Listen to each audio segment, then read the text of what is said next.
Panicked father reports daughter's death with body. Nepal finds nearly all victims of plane crash. EU to cut 90% imports of Russian oil. Those are the headlines for tonight. I'm Charles Shometo and this is TVS Nightline.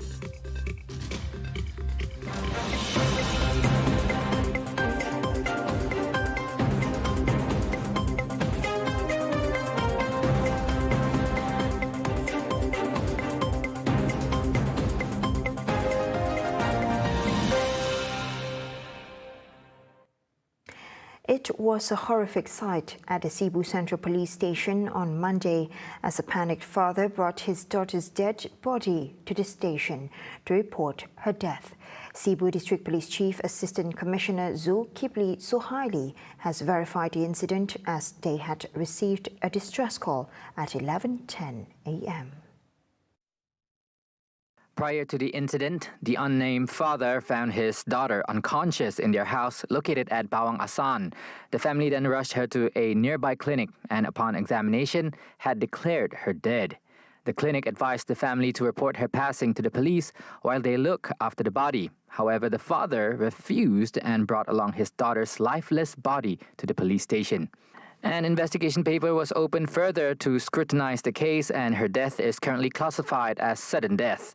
Police have also taken in the body for further action.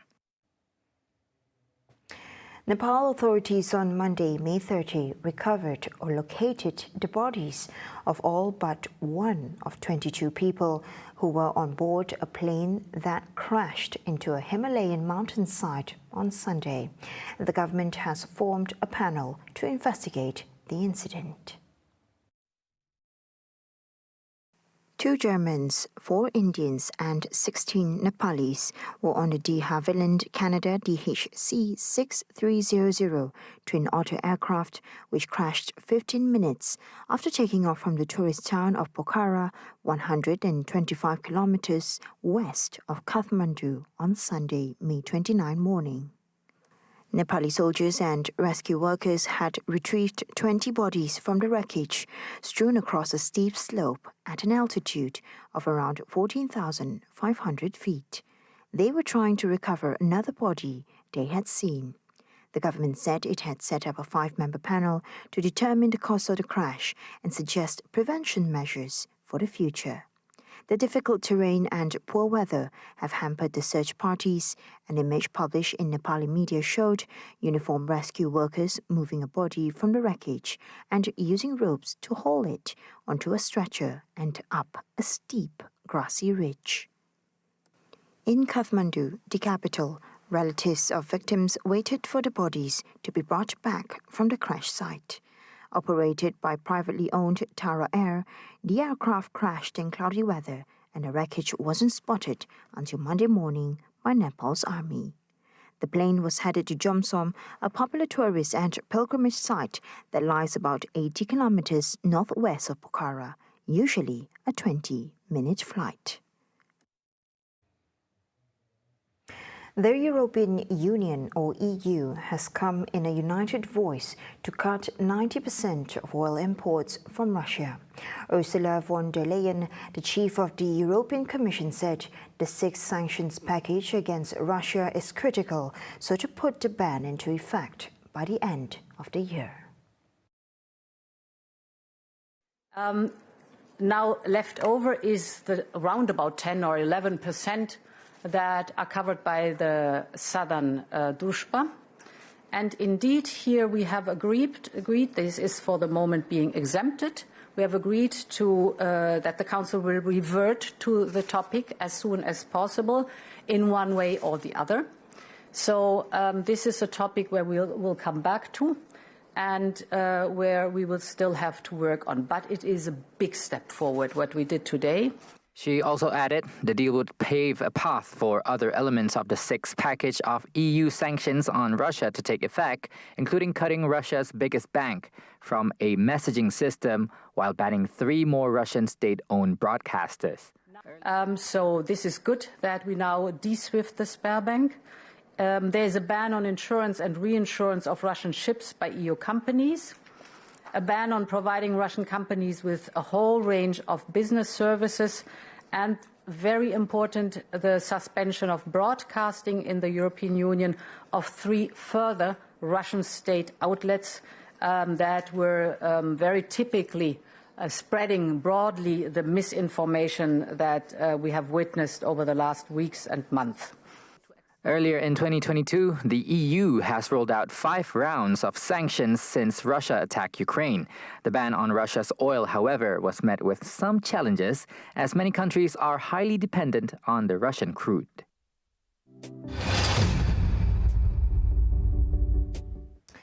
Deputy Premier of Sarawak, Dato' Ahmad Douglas Uga Ambas, has given his assurance that any issues relating to the development of the Pan-Borneo Highway will be resolved in the near future, citing that problems causing delays in the completion of the Pan-Borneo Highway is a common thing in the implementation of mega projects.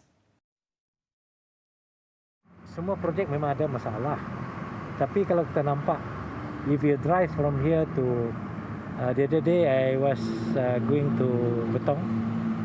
I drive from Kuching 1 jam 10 minit sampai Lachau. It's very smooth, and a lot of of course there are some patches around Serike, Miri, which is still having problem, but we are trying our best to solve it. Uga told the media after the opening of the 7th Mile Bridge in Kuching on Tuesday, May 31st. Although only one lane of the road can be utilized at the moment, Uga said positive effects on the traffic congestion can already be seen. Even though it's one lane open, we can see the smooth flow of the traffic. And that's why I hope with this opening up, we will take off the pressure on the Kota Samarahan. Overall, he is satisfied with the smooth implementation of the project, and it is slated for completion later in August. Upon completion, the Pan-Borneo is expected to benefit road users, especially in traffic-prone areas, while enhancing connectivity to several nearby locations in the area.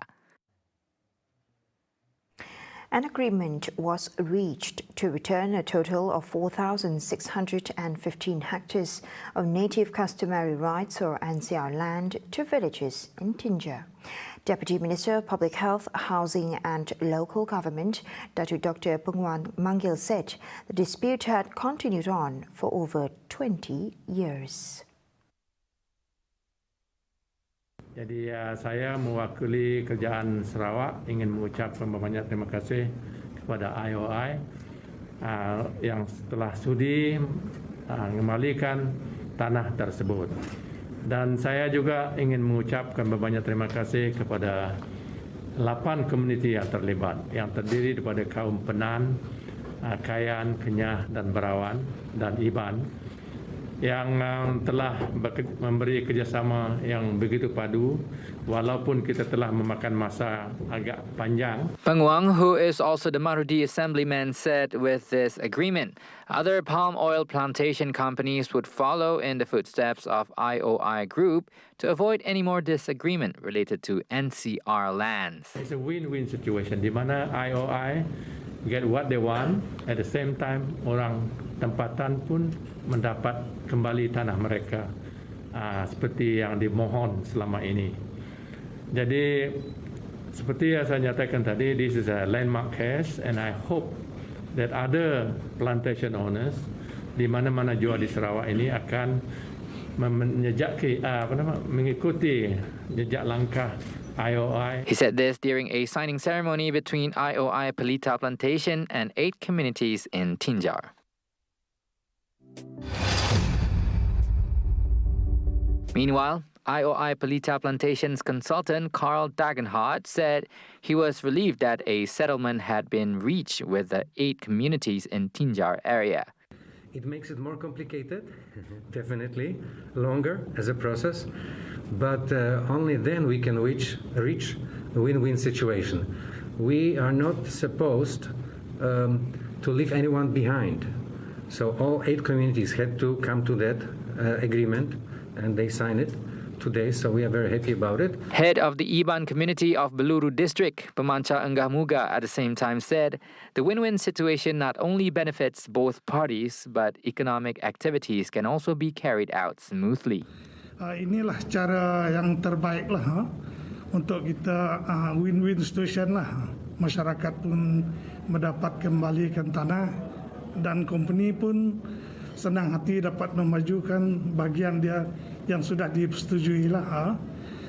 Bagi saya di masa depan, saya harap terutama kepada ketua masyarakat setempat lah, untuk mengatur strategi macam mana satu kumpulan komuniti untuk mendapatkan portion masing-masing lah, supaya projek setempat ini boleh berjalan dengan lancar, dengan tanpa gangguan lah. As Sarawak progresses into the new economy, emphasis must be given to source a new green and renewable energy.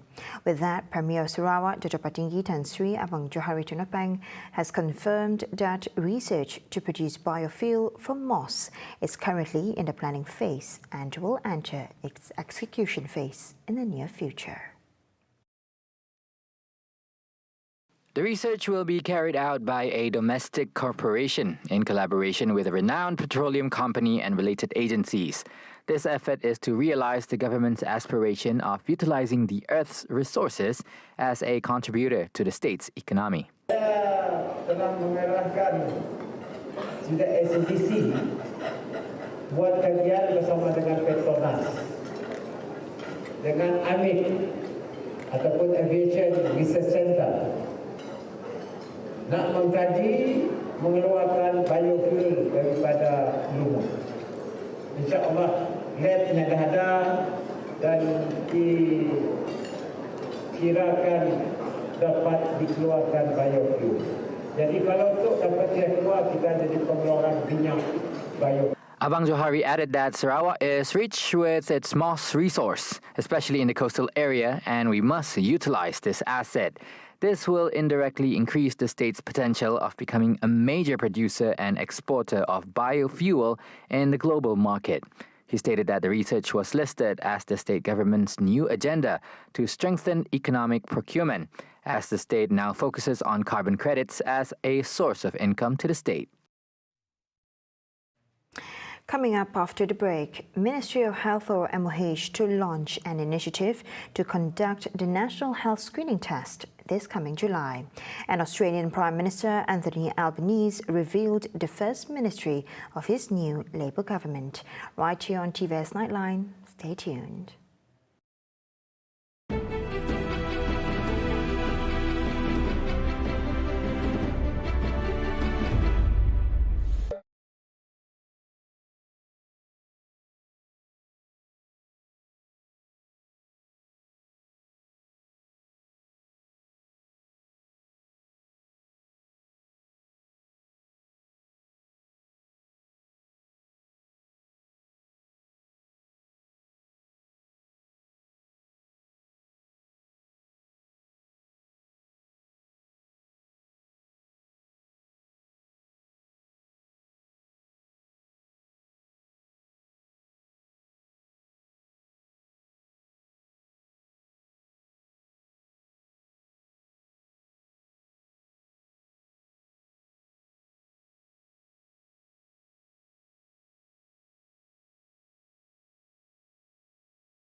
Welcome back to the Nightline.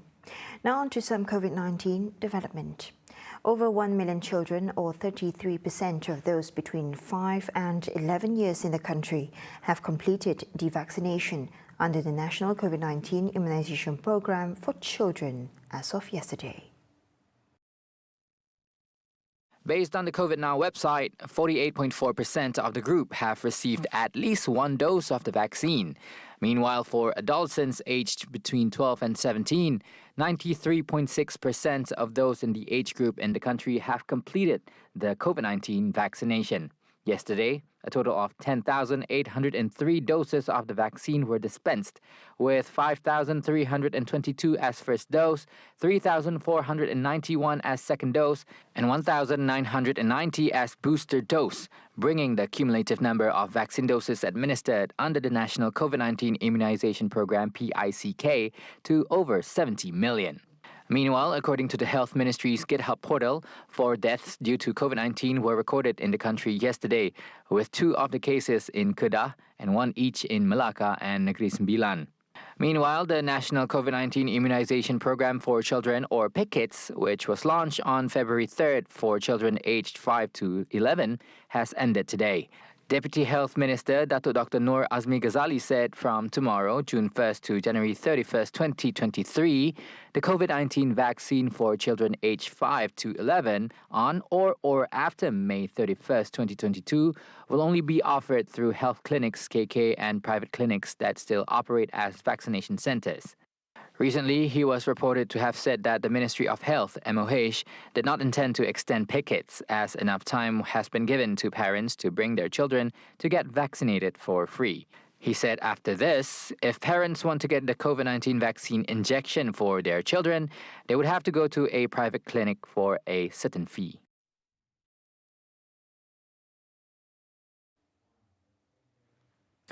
Despite a correction in the greenback index, the ringgit opened lower against the US dollar on the lack of buying support. At 9 a.m. on Tuesday, May 31st, the local currency had eased versus the US dollar from Monday's close. Bank Islam Chief Economist Dr. Muhammad Afzanizam Abdul Rashid said, amid the lower US dollar, the market still fears the hawkish stance of the US Federal Reserve and other major central banks across the globe. Owing to the recent favorable ringgit-US dollar performance, Afzanizam expects the pair to move closer to the immediate support level of 4.34 as the local currency has been in an oversold position for quite some time. The ringgit was traded higher against a basket of major currencies. It rose against the Singapore dollar from Monday's close and increased vis-a-vis the Japanese yen. The local note also moved higher versus the British pound on Monday and marginally improved versus the euro. The Ministry of Health, or MOH, will launch an initiative to conduct the National Health Screening Test this coming July to detect non-communicable diseases, or NCD cases in the country. Health Minister Khairi Jamaluddin said MOH is targeting free health screenings for 1.5 million people aged 40 and above, including screenings for colorectal cancer and breast cancer at public and private clinics. According to Khairi, the ministry needs to take into account medical procedures and operations which has been postponed since 2 years ago, and among them are health checks. The number of health screenings, he said, have decreased ever since the COVID-19 pandemic started. He spoke during the 75th session of the World Health Assembly, where a strategic roundtable on behavioral sciences for better health was held. Khairi also revealed that 3.9 million adults in Malaysia aged 18 and above are suffering from diabetes, while 6.4 million of the same demography suffer high blood pressure and 8 million are struggling with high cholesterol levels. Meanwhile, the MOH is considering to expand the use of the MySejahtera app for NCD, including for setting a health examination appointment date. So the best form of risk communication that can lead to behavioral change is something that is easily actionable and accessible. And I'll give you an example. We had vaccine information given out through our Everyone Has a COVID app in your country, but with a booking link. T-3 reminder. T-1 reminder. In behavioral science, this is follow through, plan making, plan your journey to the vaccination center, and our attrition rates were very, very low. We translated the vaccination information to 14 different languages. We didn't assume the national language was enough because we know this is very personal if you don't get into dialect. Khairi, who is also the deputy president of the World Health Assembly, stated that science plays a major role in Malaysia's health system, especially in combating COVID-19. Therefore, Khairi said the investment in the behavioral unit was important for every ministry, organization, or government to collect data for the establishment of the Behavioral Research Institute. It already be 1.5 years of telling them to mask up, isolate, wash their hands, physical distancing, so it was difficult. Now, alhamdulillah, we have 98% of our adult population fully vaccinated, 70% of the adult population boosted.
Thank you for staying with me.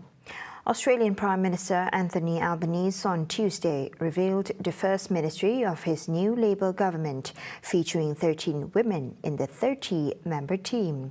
Linda Burney will become the first Indigenous woman and the second Indigenous person to serve as the Minister for Indigenous Australians. Ed Husic and Anne Ali will become the first Islamic ministers in Australian history, taking on the industry and science and early childhood education and youth portfolios, respectively. Deputy Prime Minister Richard Marles will be made Defence Minister and Claire O'Neill the Minister for Home Affairs. Tanya Plibersek and Chris Bowen will be charged with delivering on Labour's climate policies as the respective Ministers for Environment and Water and Climate Change and Energy. The announcement of the new ministers comes 10 days after Labour claimed victory in the general election, ending nearly 9 years in opposition. On Tuesday, the Australian Broadcasting Corporation projected Labour would win 77 out of 151 seats in the lower house of Parliament, the House of Representatives, meaning the party will form a majority government. Addressing the party room for the first time since the election in Canberra on Tuesday, Albanese was committed to a less divisive brand of politics under his government.